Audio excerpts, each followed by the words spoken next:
My name is Virgil Mathewitz, and I'm the faculty advisor of a student project at the university called The Effects of Meditative Movement for Persons with Chronic Conditions. And it was about a year ago, right? Ellie Peterson contacted me and asked whether I would be willing to help her evaluate her course, her intervention with clients here at Pathways. And it turned out it was an opportune time because I was looking for a new project, and so we decided to go for it. So a little background, complementary and alternative medicine is becoming more commonplace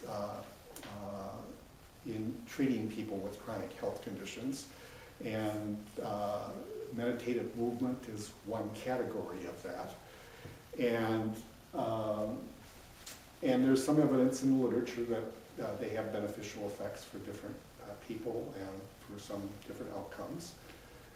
But Ellie has sort of a unique version of meditative movement that incorporates positive affirmations. And so the question is whether this unique version of it is effective, first of all, and ultimately down the road maybe whether it's more effective than some others.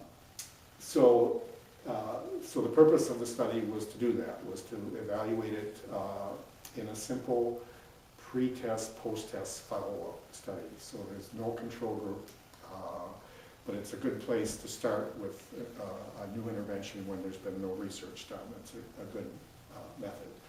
And measures, or how we evaluated the intervention, we chose the Beck anxiety and the Beck depression scales, and those measure obviously anxiety and depression. The functional assessment of chronic illness therapy fatigue, which is a measure of fatigue, and the functional assessment of cancer therapy general, which is the FACT-G, is what I would call a quality of life measure. And that's a broader overall kind of health and well-being. And then we thought it might impact blood pressure.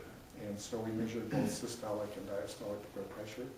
And then the last thing was the goal attainment scaling, which was that individualized thing.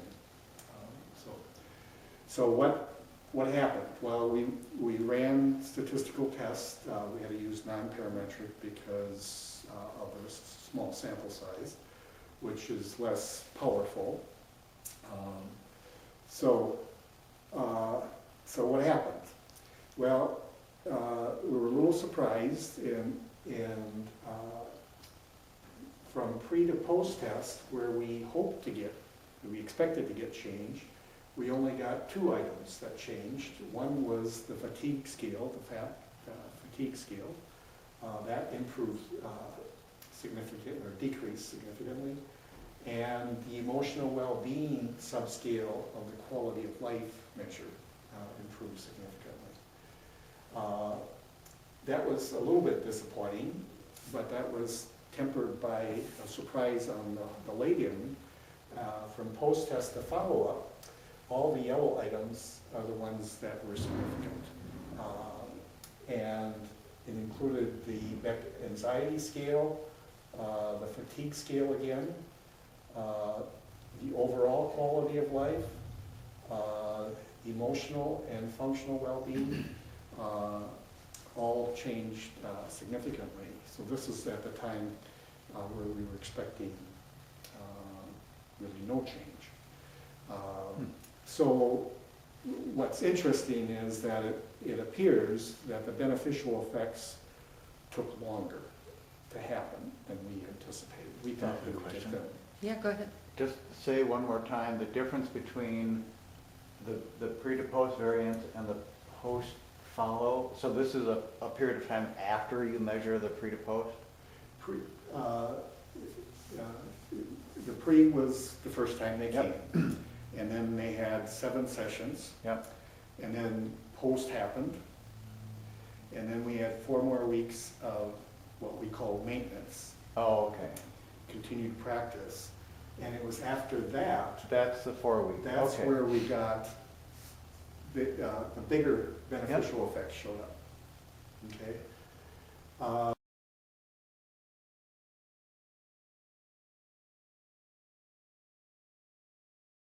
We did something called Cohen-Dees effect size, and that is a measure of change that is not sensitive to the sample size. And so for there, any number really above 0.5, 0.5 to 0.8 is considered moderate change, and anything above 0.8 is considered a large effect or a large change. And which that typically means is that things that are at 0.5 or above may not have been significant here. Let's take anxiety for, if it continued, would be really high. Yeah. And the depression scale likely would make it. Fatigue obviously did well already, and really well. So that's, of all of them, that, let's see, no, we have a tool right here. That was functional well-being. But that was the strongest and clearest benefit was on fatigue. And so, just to clarify, so I understand Cohen again. That is, It's a measure of effect size. So is the change from pre to post, is that a meaningful change? right, Is that a practical Right. difference? but the difference The then, bigger the number is, the more is, the bigger the change, all right. and the more important the change. So, and the difference between the Cohen's pre to post and the actual pre to post is just takes away the sample size? Correct. Okay. How Correct. does it do that? Um, Or does it just say, had the sample group been 100 instead of 12? Well, the stats here that we used, they all, when they look at the amount of change, they also take into account the sample size. Oh, I see, okay. That's part of the formula. So it's sort of So- based on prior research outcomes in general, had this been a bigger group, theoretically, this would have been the real Yeah. change? Yep, well, in this formula, they eliminate sample I size, see. it's not included. So it just looks at the change, Okay, the amount of change relative to the amount of variance. And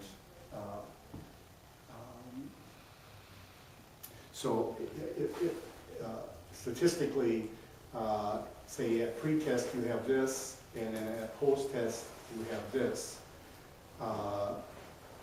The less overlap there is between the two, the more important the difference is. mm-hmm. If they overlap a lot, and it's a small difference, probably not important, could be error.